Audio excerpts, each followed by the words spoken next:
Namaste. Welcome to an exclusive FB Live session as we commemorate World Hearing Day today. It is very well known that our little ones in the womb can listen to the voices outside. A newborn also hears the sounds around them, reacts to them, and imitates them as well. Isn't it beautiful? While some children are born with hearing problems, others may develop them at a later stage. Not detecting them early may affect the child's speech, language development, and not only that, but their entire lives. Therefore, early detection of hearing loss improves our children's quality of life.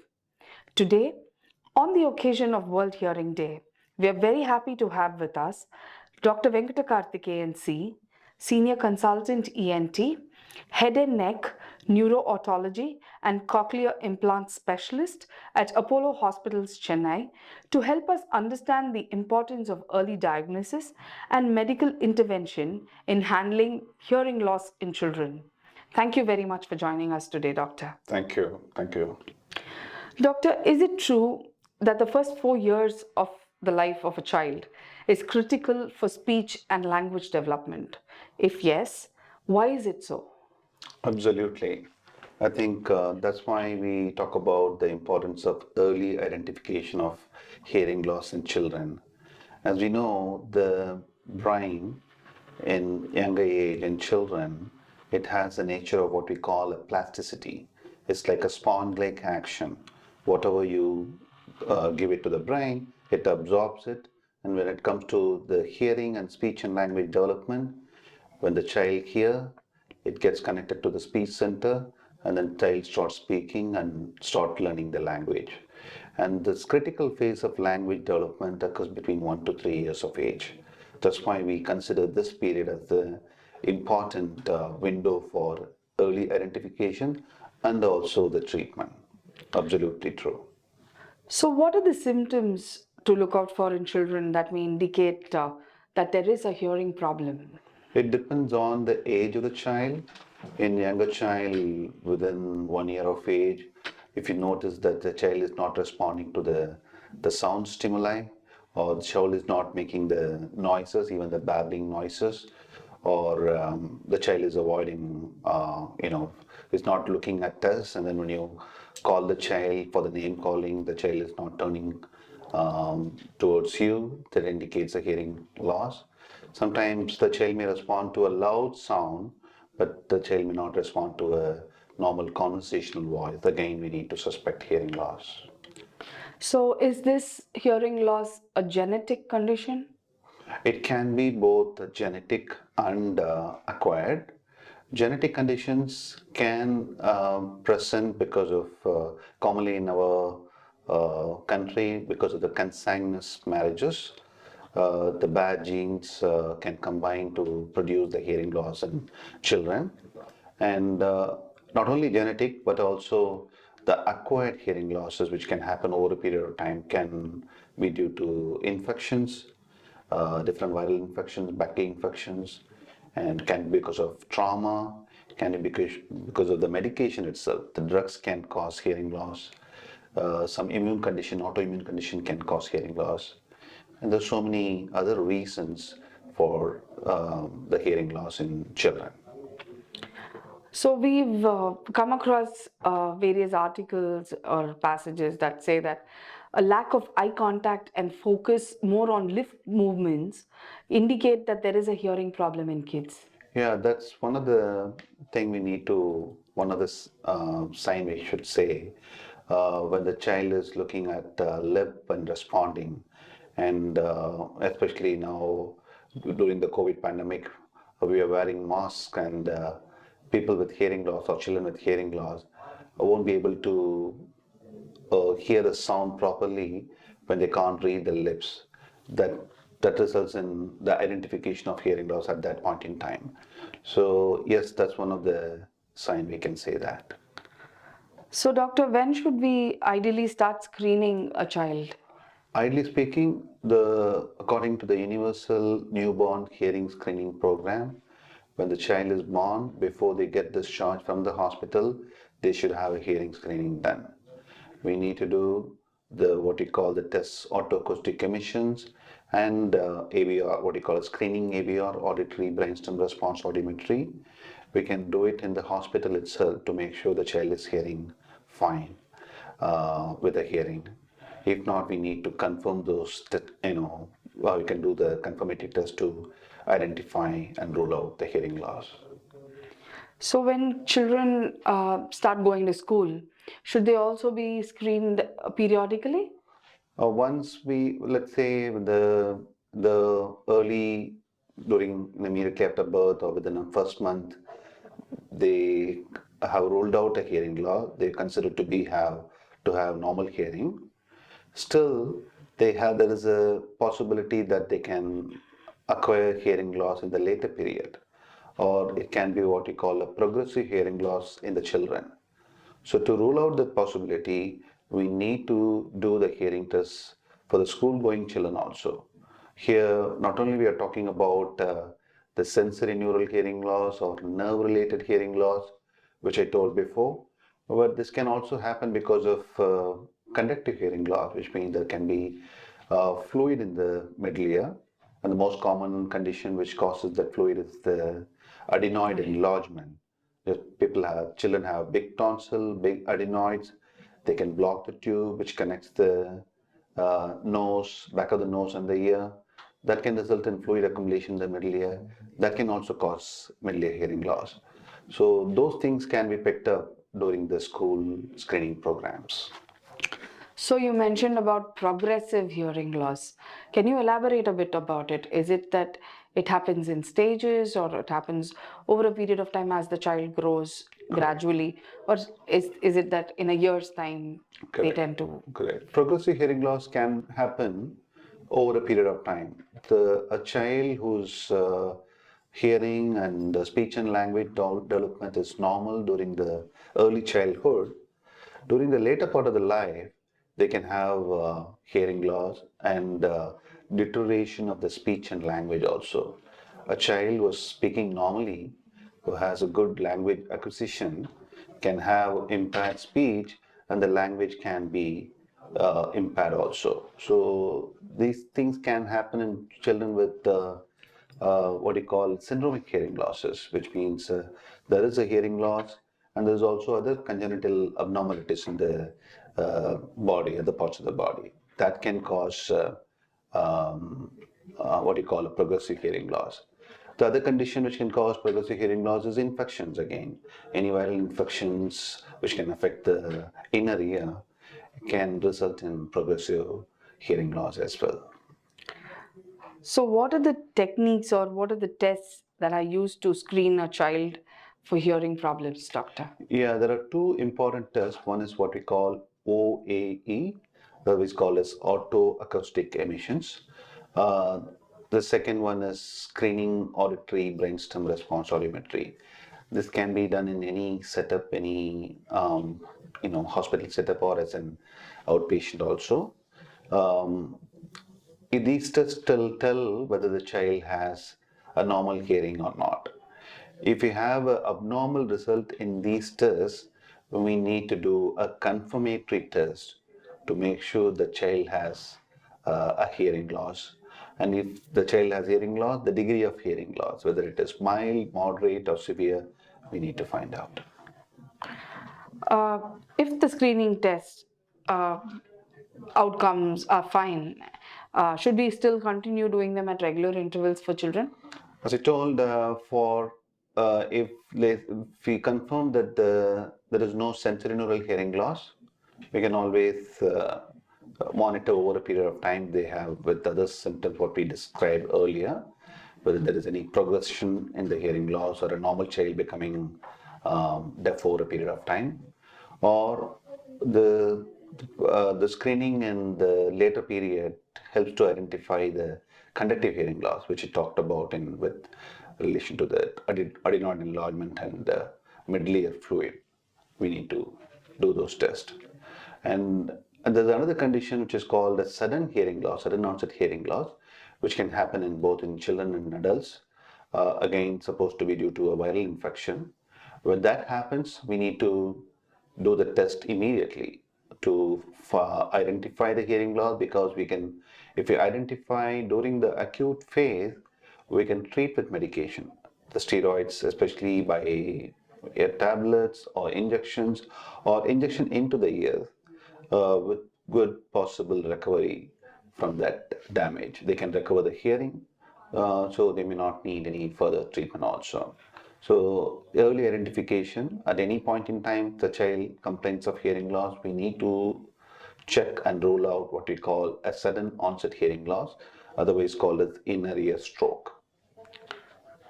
So, if a child is identified with a hearing issue, what next, doctor? Yeah, that's an important question. So the identification is, if it's early, if we confirm that child has a hearing loss, we confirm the type of hearing loss, whether it is a nerve related or a conductive.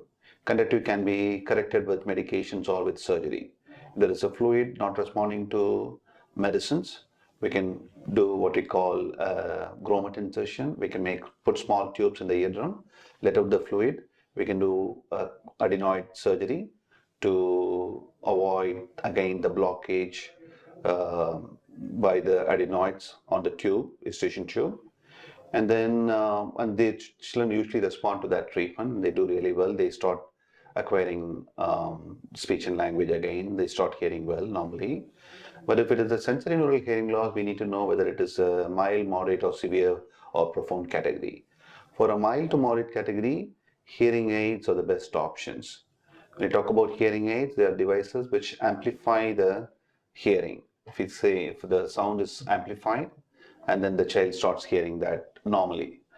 The amplified sound may be abnormal to the normal ears, but the amplified sound will be normal to the child with the hearing loss. And for a severe to profound hearing loss, the hearing aid may not be beneficial. In those situations, cochlear implant is the treatment of choice. Yeah. So, what are the common devices that are used apart from a hearing aid and a cochlear implant to help kids with hearing problem, doctor? So, other than depending on the hearing loss, type of hearing loss, other than hearing aids and cochlear implant, we have bone anchored hearing aids, otherwise called as BAHA, where we can implant the devices, and the sound gets transmitted to the bone and reaches the inner ear, stimulate the inner ear nerve, and then the child starts hearing.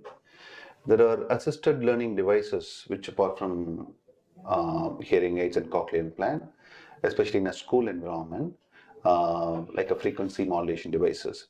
The teacher can have a microphone, and the child can have a speaker in front of the table, so that the frequency can be modulated in such a way that the voice of the teacher can be clearly heard by the student with a hearing loss, and so that they don't miss anything in the classes and they do really well with a good academic performance.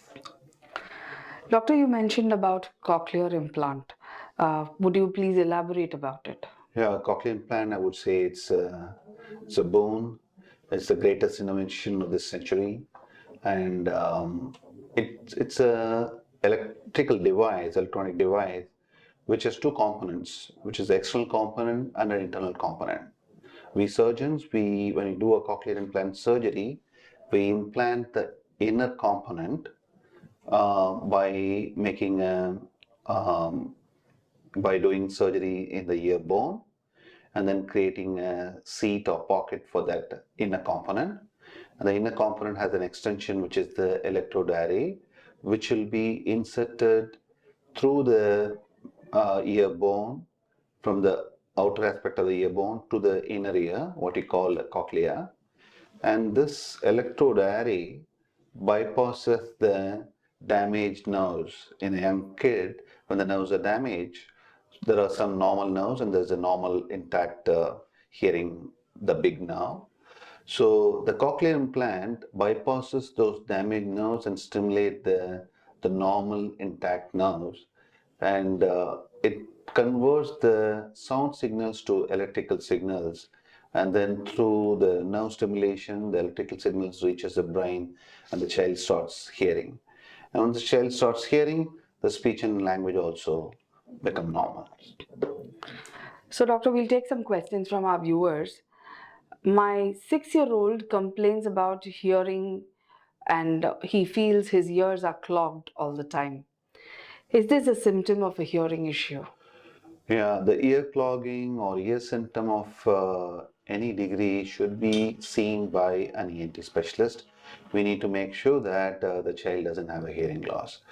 The main reason for ear clogging could be wax, but as I said, that should not rule out the possibility of somebody with a hearing problem. So we need to clear the wax. We need to make sure that there is no blockage after the wax removal. If there is persistent ear blockage, we need to do the test what you mentioned to make sure the child doesn't have a hearing loss. Whether it is a conductive hearing loss or nerve-related hearing loss, we need to do the appropriate test to confirm it. Hello, doctor. My friend's child partially lost her hearing after a chickenpox infection. Why do such diseases such as chickenpox or measles trigger hearing loss? The viruses are bad. It can affect anywhere, any system in the body.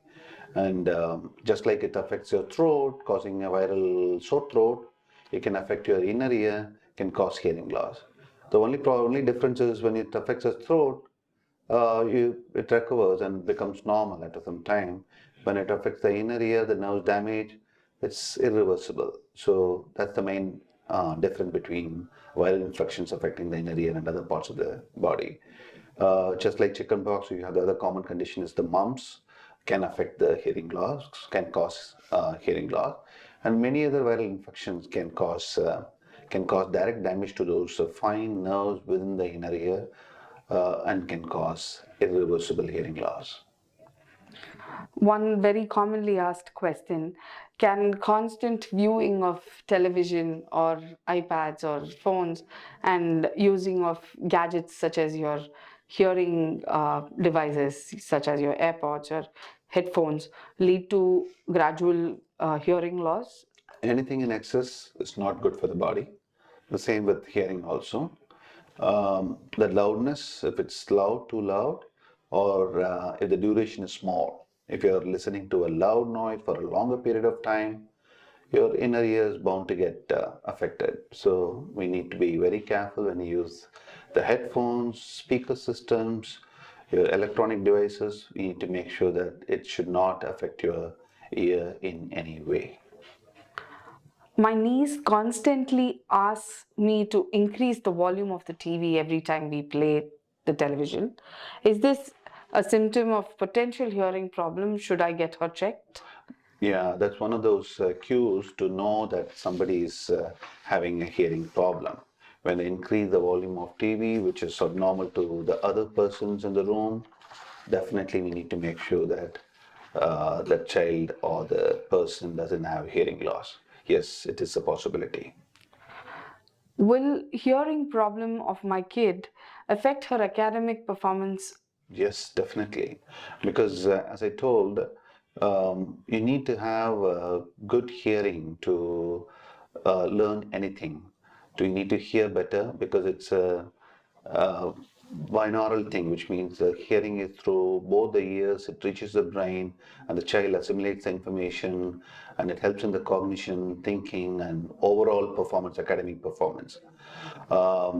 In context to this, when somebody is having a problem in one ear, which means unilateral hearing loss, and studies have found out that the academic performance is affected as compared to children with normal hearing. So not just hearing loss in both sides, hearing loss in one ear can affect a child's performance significantly. Doctor, does the mother's gestational diabetes affect the kid's hearing ability? And can this be diagnosed during the pregnancy? Yeah, so diabetes in any form, it's a biggest threat to inner ear health. So whether it's a gestational diabetes or anybody having diabetes, one to have their uh, they are at risk for developing hearing loss. When a mother is affected, there is a tendency for the kid to develop also because the kid also have increased sugar levels in the body. So we need to make sure that we need to optimize the blood sugar of the mother with medicines or with the appropriate therapy intervention. We need to make sure that the blood sugar levels are normal. And there's no way that we can, during pregnancy, we can identify whether the child is getting affected by the blood sugar, but our role should be in optimizing the blood sugar of the mother. Can certain medications cause hearing problems? Yes, very true. So medications like some antibiotics like aminoglycoside, like gentamicin, amikacin, can cause hearing loss. Loop diuretics can cause hearing loss.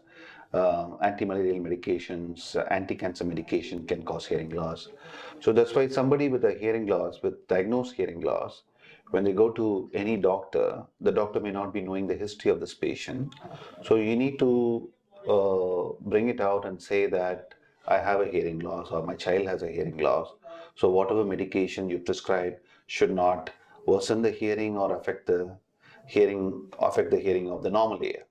So we need to bring out that information. We need to tell that doctor that this is the possibility. Yes, drugs can cause hearing loss. So, what are the steps that parents can take, doctor, to prevent hearing loss in children? What would be your key message today being World Hearing Day? Yeah, I think it starts from birth itself. So we should tell our family, friend that the hearing is very, very important. The identification of hearing loss early in life is very, very important. And we need to make sure that all the children are tested for hearing loss before the first month, either before the discharge of the baby, or at least within a month, we need to make sure they have the hearing test done. And if not, we need to ask them to go and see a specialist, CNT specialist, get the test done to rule out a hearing loss. And when it comes to sound, like the hearing health itself, ear health or hearing health itself, as I told, reducing the level of noise and the duration of the exposure to the loud noise, uh, we need to do that. And when it comes to uh, societal changes, reforms. As we know, the genetic hearing loss can happen because of the consanguineous marriages. We should uh, we should be against the consanguineous marriages to result, to avoid having congenital hearing loss. Thank you very much, doctor. That was a very detailed explanation, and it helps us understand the importance of early diagnosis and the medical intervention that is required in handling hearing loss in children at the earliest. Viewers, I hope it was very useful to you. And for appointments with Dr. Venkat Karthikeyan, Senior Consultant, ENT, Head and Neck, Neuro-Otology, and Cochlear Implant Specialist at Apollo Hospitals, Chennai, please call 044 4040 1066. I repeat, 4040 1066. Thank you very much, Doctor. Thank you. Thank you, viewers.